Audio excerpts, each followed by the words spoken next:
Hey, Little Lolo, coming back down to earth here, and I've been losing sleep over this one question. I'm like Edward Norton in Fight Club, sleep deprived and delusional. I'm like Oppenheimer in bed, just trying to do equations in my head, but instead of trying to blow up the world, I'm trying to blow you. I'm trying to blow your mind. I'm trying to blow your mind.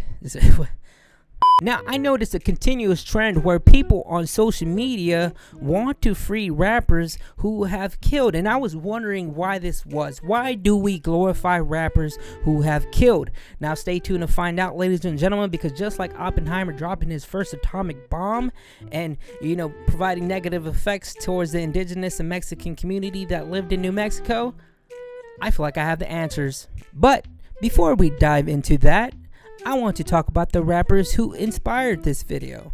I'm pretty sure you guys have seen this one TikTok clip that spread itself all over TikTok's algorithm like the bubonic plague, where it heavily emphasized the gruesome details of the robberies and murders that TK was involved in. Now, I can't find the video, but I will provide the details here, and it's actually pretty fucked up. It's really saddening to see because these were just regular people. These weren't people that were gangbanging. I mean, we had one drug dealer, but I had a drug dealer and he was the coolest motherfucker in the world. Now, I already know what some of you guys are going to say. Actually, he didn't murder anybody. The people around him did. He was just a product of his environment. Free TK. Okay, sure, he didn't kill the woman on New Year's Eve. The person he was in the car with did. And okay, he wasn't the one to pull the trigger on the young man at the drug house. But you do realize that him and his friends planned to set up and rob this man of his possessions, correct?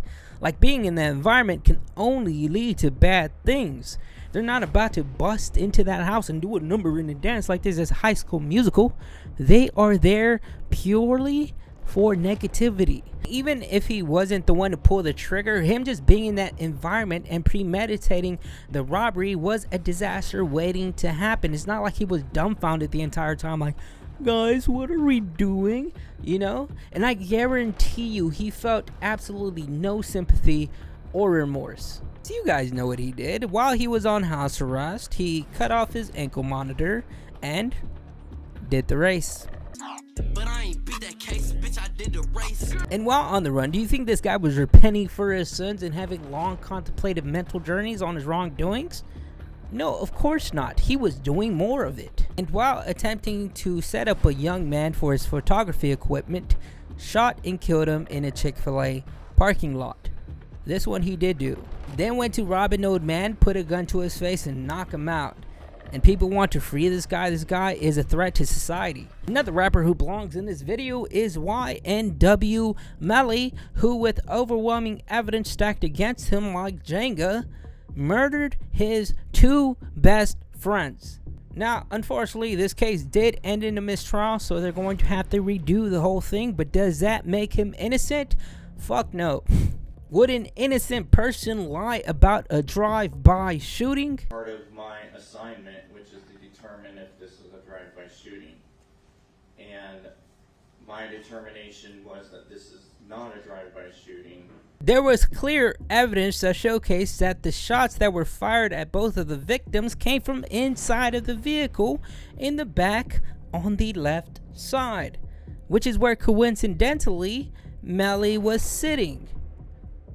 Where were the bags that were shown in the video footage, and why weren't they in the vehicle when it was taken in for evidence? Why, if Melly was a part of this alleged drive-by shooting, did he not go to the hospital with his other friend and just disappeared from the scene entirely? Why did YNW Melly, after the death of his two best friends, people who he literally got tattooed on his face? I got Sat Chase right here. That's my brother. That's my twin. Okay. I got Juvie. Juvie? Yeah, that's my brother. Just a lot of your friends who passed? Yeah.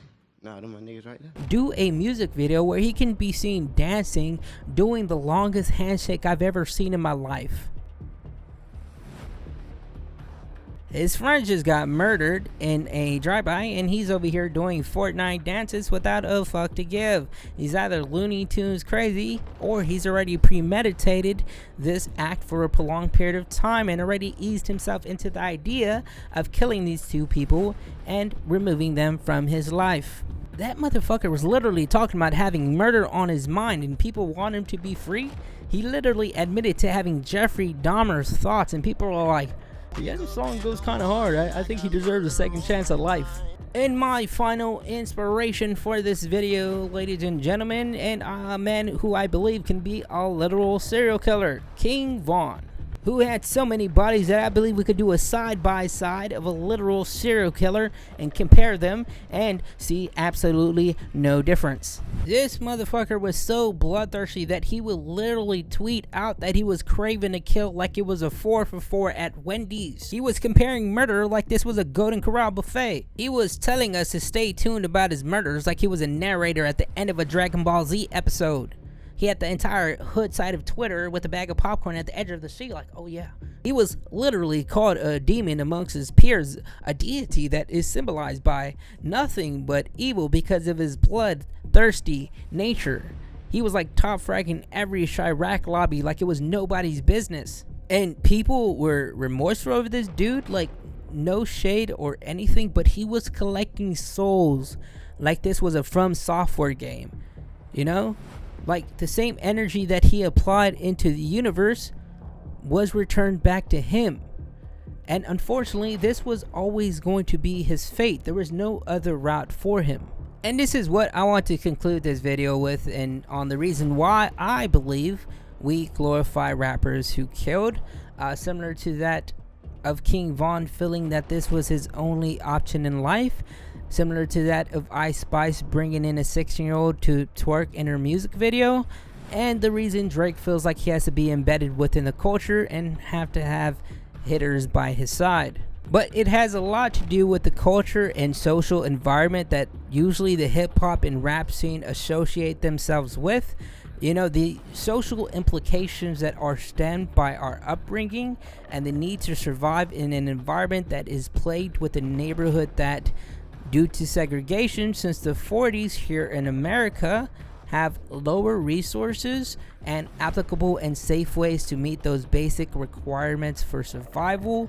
And as seen on Maslow's hierarchy of needs, is like the lowest essentials we need in order to grow and enter the realm of higher consciousness.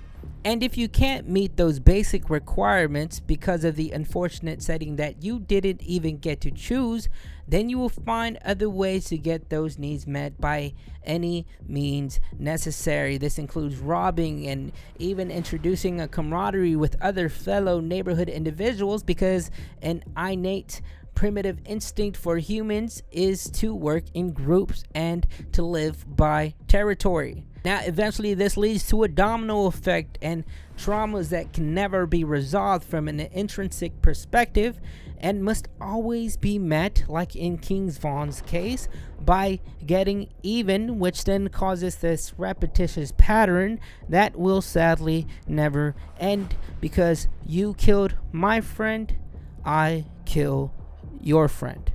It is all constructed and deeply rooted in the culture of hip-hop, like a disease that keeps on spreading. And because the youth are like sponges, adopt this concept at an early age, especially those that live in this reality and the social environment where, you know, these things reside, like gangs and drugs, things of that sort.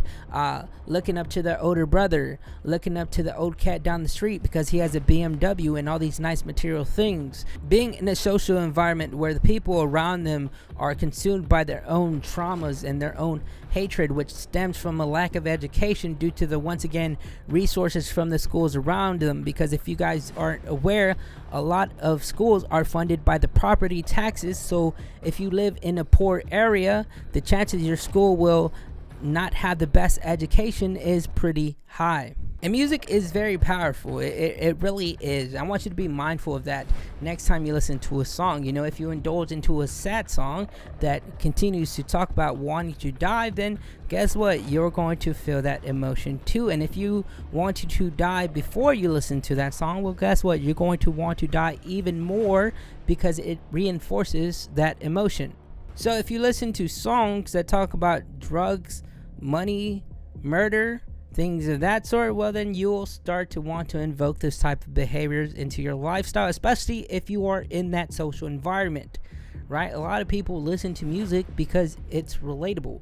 So if you listen to music about murder and you're in a gang or things of that sort, well, you're going to reinforce that emotion even more. I know there's going to be an argument that says, well, Bob from the suburbs doesn't want to murder. Yeah, because he's not in that social environment, right? That's not what he's about.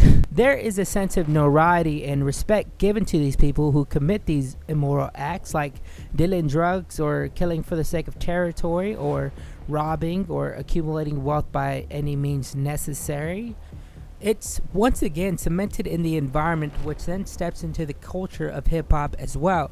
And it's something that, since people in the community have normalized, won't change anytime soon. Now, to end this off, for anybody who is not acknowledging what I'm saying, I want you to close your eyes for just a second and imagine the person that these rappers murdered were your brother, your friend, your family. How does that change your perspective on the matter?